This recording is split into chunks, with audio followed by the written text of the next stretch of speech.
Hello guys, welcome to Thermomix Adventures. Lisa here. Hey look, I've just come in from working in the yard. We've been doing a whole lot of landscaping lately and I'm ready to make lunch for the family. Now, over the weekend I did a cook along with some amazing customers who jumped online and cooked with me. And we learned to make two key things. One was hoisin sauce from this recipe and one was bao buns. Now, I've had requests since then because some of you weren't available to jump online and cook for, the bao buns. How do you do it?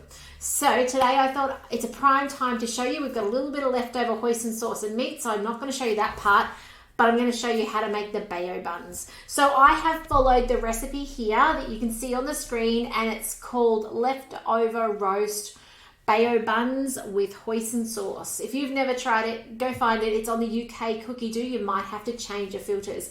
By the way, when you're watching on, do remember to say hi, like, love, subscribe, all those sorts of things. It tells Facebook or YouTube, depending on which one you're watching on, that you like it, and it puts it in your news feed. And thanks for those of you who are watching on and saying hi. It's so lovely to know you're enjoying these videos and you're getting more out of your Thermomix, which is what I'm here for. So I've got my dough here. It's been resting for about 15-20 minutes in a warm spot.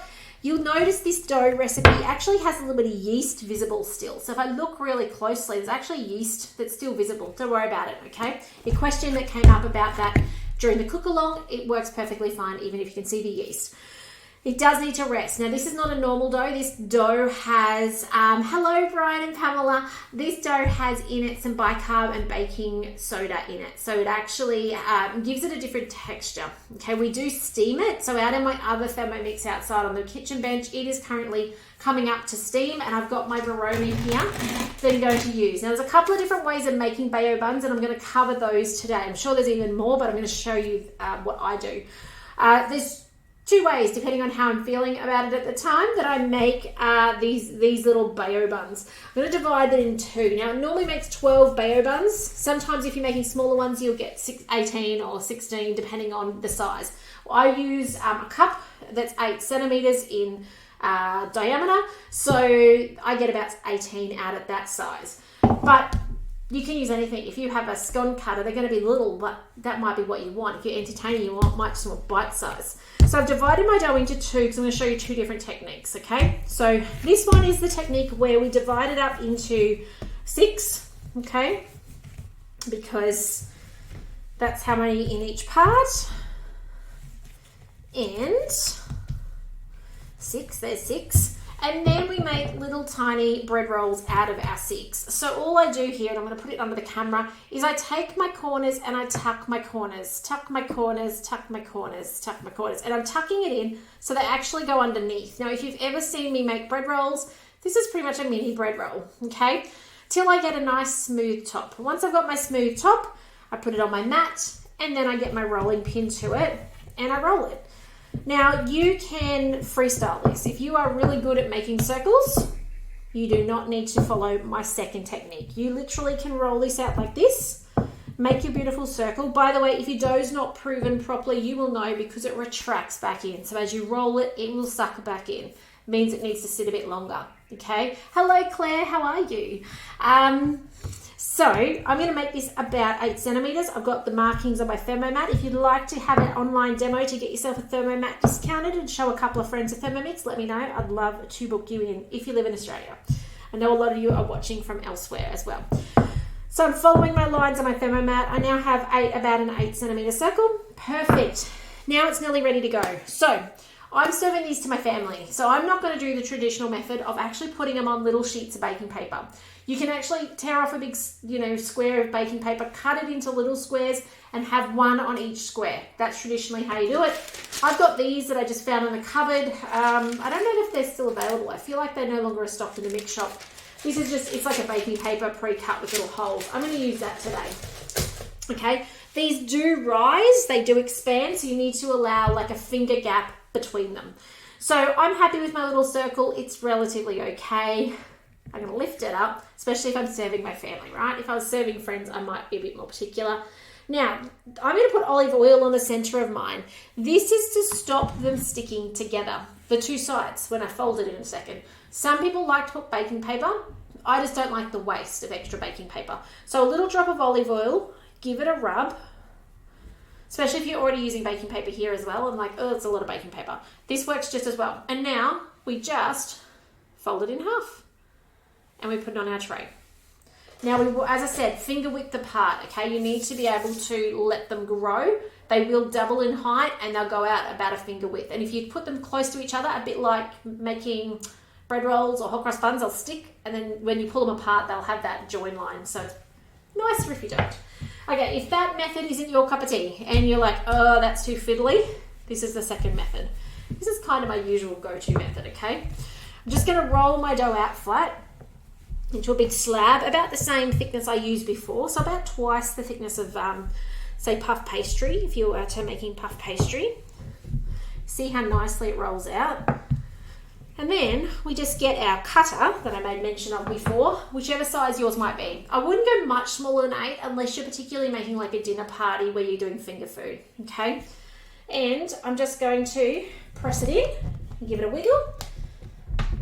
Because mine's a bit of a, it's a plastic, you know, the pretend glass style cups, it doesn't cut as easy as a glass does, but you know, work with what you've got.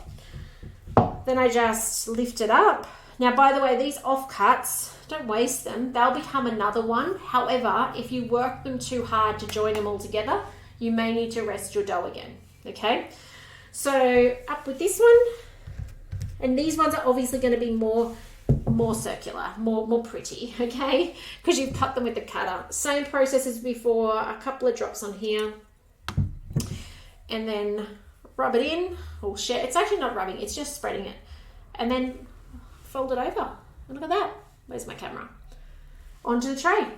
So they are the two different techniques, and you just want to fill up your Vorwerk top and your bottom, okay? Now, it is better if you do put a little bit of baking paper on the bottom as well. Make sure there's holes in it so the steam can get through. But it is then as simple as putting some water in the bottom of your Thermomix. At least you could follow this guided recipe, okay? But what I do, 500 mils Vorwerk, bring it up to boil. Takes about 7 minutes in the TM6. A little bit longer, put 10 minutes if you've got a 5 or a 31. Once it's hot, it's got to be hot. Don't try and do it early. Put your Vorwerk in place. 10 minutes Vorwerk speed 1. And then after 10 minutes, come back and it's done. If you've got more batch left over, because remember you can only fit a certain amount on the tray, that's okay. Unload them, put them in a thermo server to stay warm. That's another host reward, by the way, if you haven't got your hands on one. And load up your leftovers. Steam them. And then you can fill it with whatever you'd like. Now, I've got to say, the leftover roast with hoisin sauce is phenomenal. If you haven't made your own hoisin sauce, do it. You will never buy hoisin sauce again. And it's easy. It's put it all in and spin the dial. So I would highly recommend that, and then you actually put it through your roast meat, whichever type you like. Now you can, if you are a vegetarian and you're watching on, use some roast veggies, okay? And then just put the hoisin sauce over as a sauce. We like to have ours with strips of cucumber, okay? It freshens it up, it lightens it. Some people do coriander. By all means, if you like coriander, go for it. I'm not a fan. So that is how we make bao buns. It is as simple as that. I know it sounds scary, and I know that's often, and if you looked at this recipe, right, 86 steps or 68 steps, I can't remember, a big amount of steps, right, you might not do it. But when you can see how easy it is, and you can see how easy this dough is to work with, you can do it. So I ask you to give this recipe a go. When you do, I want to hear from you. Let me know, yay, I made them, and yay, the family loved them. By the way, they will love them if you follow this recipe, because every single person the other day came back and went, oh my goodness, it's amazing, for those who made it. So that's pretty cool as well. But otherwise, thanks for watching on today. Remember to share these videos with those around you who have a Thermomix, or maybe they need the ease a Thermomix brings. When they're ready to get one on the bench, please do come through me, and I'd love to help them get the Thermomix. I can send them a purchase link, and then once they get one, of course, get the very most out of it. I'm like your personal trainer for your Thermomix. But otherwise, guys, thanks for jumping on today. Thanks for saying hi, those of you who are. Remember, hashtag replay as well. Always here to answer your questions, so send me an email or message, or some of you have my phone number, by all means that too. But take care, and I will see you in another video very soon, showing you more about what you can do with your Thermomix. So take care, and I'll see you soon. Bye for now, guys.